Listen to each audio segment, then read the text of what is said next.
कहानी की शुरुआत एक भयानक तूफान से जूझते हुए प्लेन से होती है, जहां हमारा मेन कैरेक्टर, जिसका नाम चक था, वह शांति से बैठकर टॉयलेट कर रहा था कि तभी अचानक प्लेन का प्रेशर घटने लगा, जिससे टॉयलेट का दरवाजा खुल गया और कार्गो में आग लगकर एक खतरनाक विस्फोट हो गया। पायलट ने चक को सीट पर बिठाया क्योंकि समुद्र में इमरजेंसी लैंडिंग करनी थी। पायलट ने लाइफ राफ्ट देकर बेल्ट बांधने को कहा। प्लेन तेजी से नीचे गिरने लगा। अब प्लेन समुद्र से लगभग 3000 मीटर दूर था। तभी चक को पता चला कि उसकी गर्लफ्रेंड की दी हुई पॉकेट वॉच गिर गई है। पायलट ने लाइफ जैकेट पहनने को कहा, पर वह दाईं ओर थी। पॉकेट वॉच की वजह से जैक ने अपनी सीट बेल्ट खोल दी और लड़खड़ाते हुए उसे उठाने चला गया। लेकिन वॉच उठाते ही जैसे ही वह जैकेट लेने की कोशिश करने लगा, तभी प्लेन का एंगल बदलने के कारण वह हिल भी नहीं पाया। पायलट ने देखा कि वह अपनी सीट पर नहीं था, इसलिए उसने अपनी सेफ्टी बेल्ट खोल दी।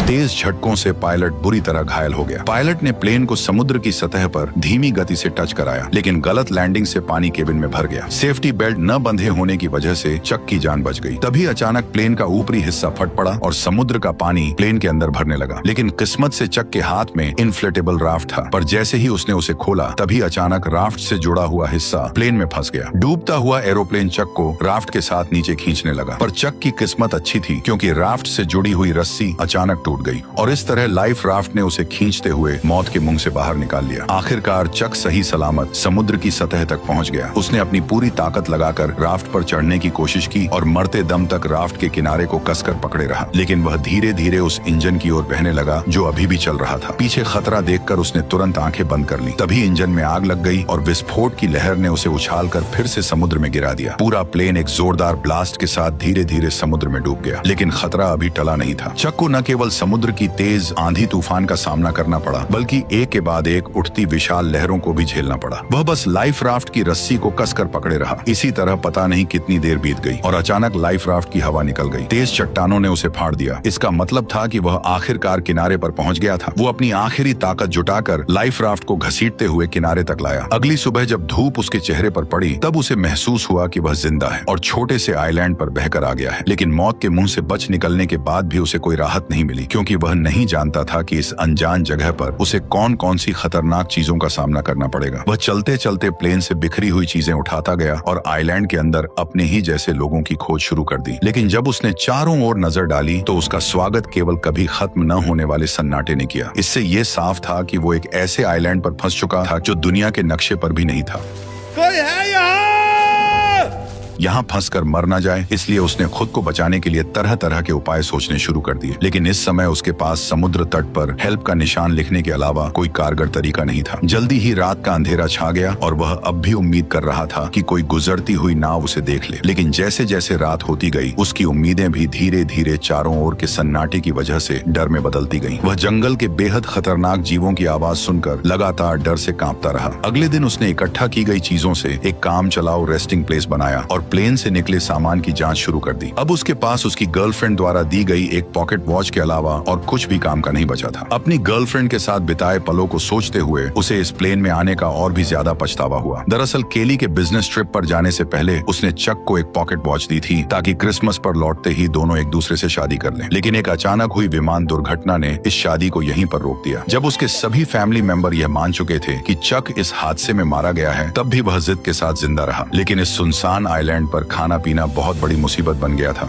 और चक कब तक टिक पाएगा यह भी किसी को नहीं पता था। उसने अपनी कंपनी के बहुत से पार्सल वापस इकट्ठा किए, लेकिन उसने उन्हें खोलने का फैसला नहीं किया, क्योंकि उसके लिए यह उसके काम की ईमानदारी थी। चाहे वह अनजान टापू पर ही क्यों न फंसा हो, पर वह अब भी ग्राहकों के भरोसे को तोड़ना नहीं चाहता था। कल जो उसने समुद्र तट पर हेल्प के साइन बनाए थे, वे भी समुद्र की लहरों से कब के मिट चुके थे। उसे कुछ खराब लकड़ियों का इस्तेमाल करके फिर से हेल्प लिखना पड़ा। धीरे धीरे चक के मन में जिंदा रहने की चाह और भी बढ़ती जा रही थी। उसे पता था कि अगर यहाँ से निकलना है तो हर हाल में जिंदा रहना होगा। लेकिन इस वीरान छोटे टापू पर सख्त नारियल के अलावा उसे खाने लायक कुछ भी नहीं मिला, और क्योंकि उसके पास नारियल खोलने का कोई औजार नहीं था, इसलिए नारियल खोलना भी उसके लिए बेहद मुश्किल काम बन गया था। फिर उसने एक धारदार पत्थर से आखिरकार नारियल को फोड़ दिया और उसके पानी का स्वाद लेने लगा, जो उस पल उसके लिए अमृत जैसा था। लेकिन वह केवल नारियल से संतुष्ट नहीं हुआ। चक ने पेट भरने के लिए इस छोटे से टापू के अन्य हिस्सों की भी खोज करने का फैसला किया। वह यहाँ की सबसे ऊंची छोटी पर चढ़कर सब कुछ देखना चाहता था, लेकिन नुकीले पहाड़ी पत्थरों ने उसकी राह मुश्किल कर दी। इसलिए उसने पत्थर से अपनी पैंट का कपड़ा काटा, उसमें पत्ते मिलाए और एक जोड़ी जूते बना लिए। लेकिन जब वह पहाड़ की चोटी पर पहुंचा तब उसे पता चला कि यह सचमुच एक सुनसान टापू ही है। चारों ओर दूर दूर तक फैला समुद्र था, लेकिन उसके अलावा कोई और इंसान नजर नहीं आ रहा था। जब वह निराश होकर सोच रहा था कि आखिर वो कैसे अपनी जान बचा सकता है, तभी दूर एक अजीब सी चीज ने उसका ध्यान खींचा। वह बिना सोचे समझे उस चीज की ओर दौड़ पड़ा। उसे लगा था कि वह भी उसी की तरह जिंदा बचने वाला कोई पायलट है, लेकिन जब चक ने उस पायलट को पलट कर देखा तो पाया कि वह तो काफी समय पहले ही मर चुका था। दुखी मन से उसने पायलट की लाश को आइलैंड पर घसीट लिया और उसके पास से कुछ काम की चीजें इकट्ठा करने लगा। उसने एक जोड़ी अभी भी पहनने लायक जूते, एक टॉर्च जो अब भी जल सकती थी और एक बेकार हो चुका बटुआ अपने पास रख लिया। इसके बाद उसने पायलट के लिए एक कब्र खोदी और उसकी लाश को उसमें दफना दिया और उसकी मरने की तारीख एक चट्टान पर लिख दी। शाम के समय चक समुद्र तट पर बैठा अपने जूतों को निहार रहा था। उसके मन में एक अजीब सी उदासी थी। उसे लगा कि शायद अगली बार जो उस कब्र में लेटा होगा वह खुद ही होगा। इसे वजह से रात में चक सो नहीं सका। उसे समझ आ गया था कि अगर वह ऐसे ही हाथ पर हाथ रखे बैठा रहा तो उसका मरना तय है। इसलिए अगले दिन उसने जंगल में जिंदा रहने की कला सीखी। उसने पेड़ों की पत्तियों पर जमी ओस को इकट्ठा कर नारियल के खोल में जमा किया, क्योंकि उसे पीने के लिए साफ पानी चाहिए था। उसने लकड़ी की छड़ी को नुकीला कर मछलियों को पकड़ने का भाला बनाया। भले ही यह सब बेवकूफी भरा था, पर इस लगातार कोशिश ने उसे निराश नहीं होने दिया। उसी रात टॉयलेट करते वक्त उसने एक रोशनी देखी। वह जोर से चिल्लाया ताकि उस नाव का ध्यान खींच सके। उसे लगा जैसे उसे अब और यहाँ रहना नहीं पड़ेगा। उसने टॉर्च से संकेत दिया कि कोई उसे देख ले, लेकिन दूरी ज्यादा होने की वजह से यह हल्की सी रोशनी किसी काम की नहीं थी। जैसे जैसे वह रोशनी उसकी नजरों से धीरे धीरे ओझल होती गई, उसका दिल गुस्से और बेबसी से भर गया। इसलिए अगली सुबह सूरज निकलते ही वह बेसब्री से फटी राफ्ट लेकर उस जहाज की दिशा में बढ़ चला, क्योंकि यह उसके कई हफ्तों की कोशिशों के बाद मिली एकमात्र बच निकलने की उम्मीद थी। वह इसे यूं ही खोने को हरगिज तैयार नहीं था। हालांकि वह जैसे तैसे समुद्र को पार करना चाहता था, लेकिन वह बार बार लहरों की मार के आगे हार जाता था। उसने अनगिनत बार हिम्मत दिखाई, लेकिन हर बार समुद्र की लहरों ने उसे पीछे धकेल दिया। लेकिन फिर भी वह हार मानने को तैयार नहीं था। उसने बहुत कोशिश की, लेकिन आखिरकार समुद्र की लहरों ने उसे अपने अंदर समा लिया। पानी के अंदर पहुंचते ही अचानक उसकी जांघ एक नुकीले समुद्री पत्थर से टकरा गई और एक तेज दर्द ने चक की जांघ को खूनम खून कर दिया। इस वक्त उसमें अब और आगे बढ़ने की ताकत नहीं बची थी। वह बस टूटी फूटी राफ्ट को घसीटते हुए बुरी हालत में किनारे लौट आया। शाम के समय अचानक आसमान में तेज आंधी और मूसलाधार बारिश शुरू हो गई, जिससे पहले से ही घायल चक की मुसीबतें और बढ़ गईं। वह राफ्ट की मदद से केवल कंपनी के सामानों को ही ढक सका। फिर वो बारिश से बचने के लिए खून से बहती टांग के साथ कोई और जगह ढूंढने लगा। तभी उसे एक छोटी सी गुफा मिल गई और खुद को होश में रखने के लिए उसने कुछ घूंट गंदा बारिश का पानी पी लिया। लगभग पूरी तरह थक जाने के साथ उसका घायल शरीर अब और सहन नहीं कर सका और वह जमीन पर बेहोश हो गया। उसके पीछे रखी टॉर्च की बैटरी खत्म होते ही वो भी अंधेरे में डूब गई। अगले दिन चक फिर से तेज दर्द के साथ जागा। उसकी टांग के घाव में कीड़े लगने के लक्षण दिखाई दे रहे थे। इस सुनसान जगह पर अगर इसका इलाज ना हुआ तो उसे और भी बड़े खतरे का सामना करना पड़ेगा। जिंदा रहने की थोड़ी सी भी उम्मीद पाने के लिए उसे अपने मन की जिद छोड़नी पड़ी और उसने उन पार्सलों को खोलने का फैसला किया। पैकेजों में उसे एक दर्जन वीडियो टेप, एक गिफ्ट की तरह सजाया गया वॉलीबॉल, एक सुंदर महिला की लंबी ड्रेस और सबसे स्टाइलिश दिखने वाली एक जोड़ी स्केट्स मिले। लेकिन आखिरी पार्सल को उसने खोलने का फैसला नहीं किया। शायद इसलिए कि वह निराश नहीं होना चाहता था, या शायद इसलिए कि वह अपने लिए एक उम्मीद बचाकर रखना चाहता था। उसने पार्सल की पैकिंग में इस्तेमाल हुए फोम को अपने घाव पर लगाया। फिर जूतों के फीते खोलकर उसने उनसे काम चलाऊ पट्टी बांध ली। जूतों के ब्लेड उसके सबसे काम आने वाले औजार बन गए और लंबी ड्रेस की काली जाली से उसने एक आसान मछली पकड़ने का जाल बना लिया। मछली पकड़ने के औजार की मदद से कई दिनों बाद वह आखिरकार पहली बार पेट भर खाना खा सका।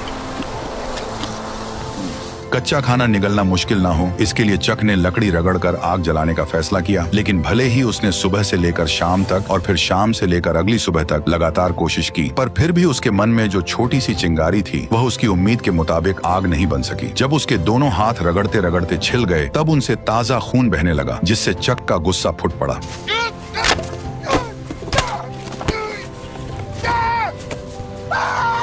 आइलैंड की मुश्किल जिंदगी और पुरानी चोटों ने उसे पूरी तरह तोड़ दिया था। चक ने किनारे बैठकर अपने घावों को पानी से साफ किया और तेज दर्द ने उसे परेशानी का एहसास फिर से करा दिया। अब उसके लिए जिंदा रहना एक ऐसा सवाल था जिससे वह भाग नहीं सकता था। अभी अभी गुस्से में फेंकी गई वॉलीबॉल उसके पैरों के पास पड़ी थी, जिस पर उसकी ताजा लाल हथेली की छाप बहुत ही चमकदार दिख रही थी। तभी उसके दिमाग में एक अजीब ख्याल आया। उसने अपनी लार से हथेली के निशान पर 2 आंखें और ऊपर हल्की सी मुस्कान बना दी। अब वह वॉलीबॉल एक इंसान के चेहरे जैसी लगने लगी। लगी थी। शायद बहुत ज्यादा अकेले रहने के कारण उसने तय किया कि वो इस चेहरे को अपना दोस्त बना लेगा। उसने वॉलीबॉल का नाम विल्सन रखा और उसे अपने पास रख लिया ताकि वह उसकी जिंदगी में उसका साथ दे सके। यह दृश्य थोड़ा अजीब जरूर था, लेकिन कम से कम उसे अकेला होना महसूस नहीं हुआ। विल्सन की निगरानी में चक को जैसे फिर से पूरी ताकत मिल गई। जैसे जैसे वह तेजी से लकड़ी को घिसता गया, लकड़ी के टुकड़ों के बीच सचमुच चिंगारी निकल आई। जलती आग को देखकर चक बहुत खुश हो गया, जैसे उसने कोई बड़ी जंग जीत ली हो। यह आग उसके लिए खाना पकाने की अच्छी स्कीम होने के साथ अपने यहाँ होने का सिग्नल भेजने की भी अच्छी जुगाड़ थी। रात में वह खाते हुए विल्सन से अपनी हालत पर बात करता है। उसकी कैलकुलेशन के हिसाब से वह अब लगभग 4000 मील से भी अधिक दूर निकल आया था। यानी अगर वह चाहे कि कोई उसे ढूंढ ले तो उसके मिलने की संभावना लगभग नामुमकिन थी। लेकिन अब चक के पास कोई रास्ता नहीं था। वह बस खुद को मजबूत कर जिंदा रहने की कोशिश करता रहा। कच्चा खाना खाने और गंदगी से उसके खराब दांत सूजकर इन्फेक्टेड हो गए। आखिरकार असहनीय दर्द के कारण उसने ठान लिया कि वह अपने दांत को निकाल देगा। उसने एक हाथ में स्केट वाली छुरी दांत पर टिकाई और दूसरे हाथ में पत्थर लिया। उसने सोचा कि लंबे दर्द से बेहतर है एक बार का दर्द। फिर उसने जोर से वार कर दिया। जंगल में जिंदा रहने में एक्सपर्ट होने के बाद भी उसकी आंखों में अब वह चमक नहीं रही थी। 4 सालों के अंदर चक अब एक जंगली आदमी बन गया था। हालांकि मछली पकड़ने में माहिर होने से उसे मांस की कमी नहीं थी, लेकिन उसकी आंखों में पहले जैसी जीने की गुंजाइश गायब हो चुकी थी। अब वह बच निकलने की कोई उम्मीद नहीं रखता था और हर दिन का जिंदा रहना बस उसकी अकेलेपन का एक और दिन था। पर कुछ समय बाद उसे चट्टान के किनारे से एक टिन का टुकड़ा मिला और वो उसे समुद्र तट पर ले आया। लेकिन जैसे ही समुद्री हवा ने उस टिन के टुकड़े को गिरा दिया, तभी अचानक उसके दिमाग एक आइडिया में आया। अगर वह इसका इस्तेमाल समुद्र की लहरों को चीरने के लिए कर सके तो शायद सच में उसके पास इस जगह से निकलने का मौका हो सकता है। यह आइडिया आते ही उसने एक पल और इंतजार नहीं किया। उसे इस सुनसान टापू पर से जल्द निकलना था। चक तुरंत हरकत में आ गया। सबसे पहले उसे एक नाव बनानी थी। उसने बहुत सारी टहनियां इकट्ठा की और उन्हें एक साथ रखा। फिर जंगली रस्सियों का इस्तेमाल किया और सबको एक साथ बांध दिया। यहाँ तक कि बेकार वीडियो टेप को भी रस्सी बना लिया। अब चक की मेंटल स्टेट बिगड़ने लगी थी। उसे लगने लगा कि विल्सन उसे देख रहा है और उसे जाने नहीं देना चाहता। इसी वजह से उस रात वह विल्सन से झगड़ पड़ा। मैं अपनी पूरी जिंदगी तुमसे बात नहीं कर सकता। सुना तुमने? 2 टके के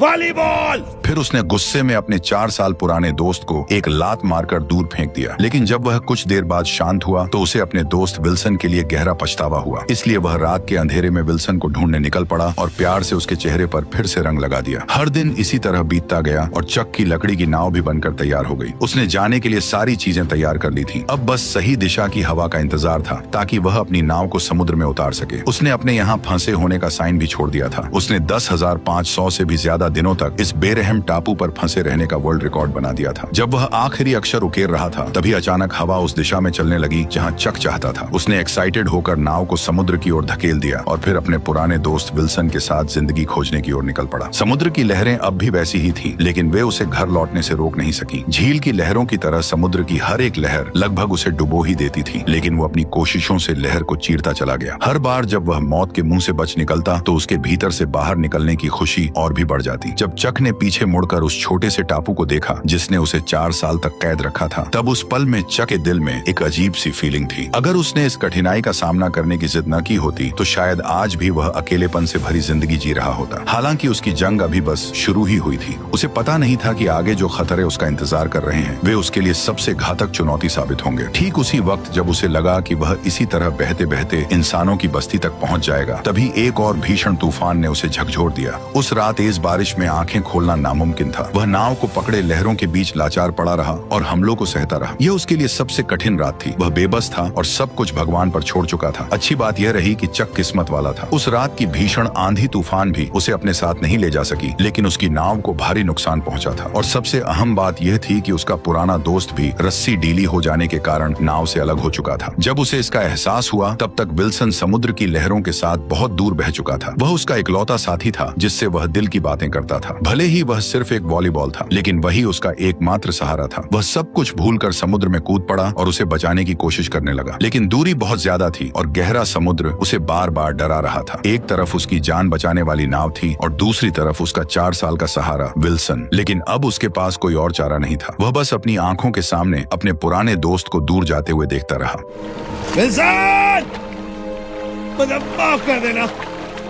इस तरह उसने अपना इकलौता दोस्त खो दिया और एक बार फिर अकेलापन और बेबसी ने उसे पूरी तरह घेर लिया। लगभग पूरी तरह से टूट चुकी लकड़ी की नाव को देखते हुए और चारों ओर फैले समुद्र को निहारते हुए इस पल चक को बहुत अच्छी तरह समझ आ गया कि वह अब कभी भी अपने घर वापस नहीं जा सकेगा। जिस वजह से जो उसके भीतर जीने की इच्छा अभी अभी जगी थी वह पूरी तरह टूट गई। आखिरकार उसने नाव का चप्पू भी फेंक दिया और तय कर लिया कि अब वह बस चुपचाप इंतजार करेगा कि समुद्र जल्द से जल्द उसे निगल जाए। ठीक उसी समय जब चक ने मौत का सामना करने के लिए खुद को तैयार किया, तभी एक ऐसी सीटी की आवाज गूंज उठी जिसे उसने सिर्फ अपने सपनों में ही सुना था। वह उम्मीद खोए हुए अपनी आखिरी ताकत जुटाकर मुड़ा और देखा कि एक विशाल मालवाहक जहाज उसके सामने तैर रहा था। तभी जहाज में मौजूद सभी लोगों ने चक को भी देख लिया और इस तरह कई सालों की कठिनाइयों के बाद चक आखिरकार फिर से प्लेन में बैठकर अपने घर लौट आया। उसकी सही सलामत जिंदा लौट आने की कहानी ने उसे पूरे शहर में मशहूर कर दिया। लेकिन चक को इन सब बातों से कोई फर्क नहीं पड़ता था। वह बस अपनी गर्लफ्रेंड से मिलना चाहता था जिसे उसने 4 साल से नहीं देखा था। लेकिन जब उसकी गर्लफ्रेंड की बजाय एक आदमी दरवाजा खोलकर सामने आया तो वह हैरान रह गया। उस आदमी ने चक से कहा,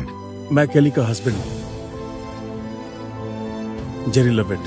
तब उसे पता चला कि जिसे वह याद करता रहा वह अब शादीशुदा थी और एक बच्चे की मां बन चुकी थी। केली का हस्बैंड चक को शांत करते हुए अपनी पत्नी का बचाव कर रहा था। शायद तुम्हें उसे थोड़ा और वक्त देना चाहिए। इतना कहकर वह वहां से चला गया। केली को रोते देख चक को उसकी हालत समझ आ गई। वह समझ गया उसकी कोई गलती नहीं थी। चक भी शायद वही करता। उस रात कंपनी ने स्वागत में समुद्री जानवरों की दावत दी। मेज पर रखी स्वादिष्ट मछलियां और बड़े केकड़े देखकर उस पल चक ने कुछ अजीब महसूस किया। उसके मन में उस आइलैंड की यादें थीं, क्योंकि टापू पर उबाऊ लगने वाले केकड़े और मछलियां यहाँ लजीज खाना बन गई थीं। अगले दिन चक ने उस पार्सल को मंजिल तक पहुंचाया जिसे उसने टापू पर खोला नहीं था और एक थैंक्स लेटर भी दिया। उसने आभार जताया कि इसी पैकेज ने उसकी जान बचाई है। उस अजीब से पार्सल में क्या था जो इतने लंबे समय तक उसका साथी रहा, ये जानने के लिए उसने उसे कभी नहीं खोला। और इस तरह इस शानदार कहानी का अंत हो गया। तो अब तुम बताओ कि तुम्हें ये वीडियो कैसी लगी। अगर वीडियो पसंद आई हो तो मेरे चैनल पर जाकर और वीडियोस को भी जरूर चेक करो और कमेंट में बताओ कि अगली किस मूवी का एक्सप्लेनेशन देखना चाहते हो।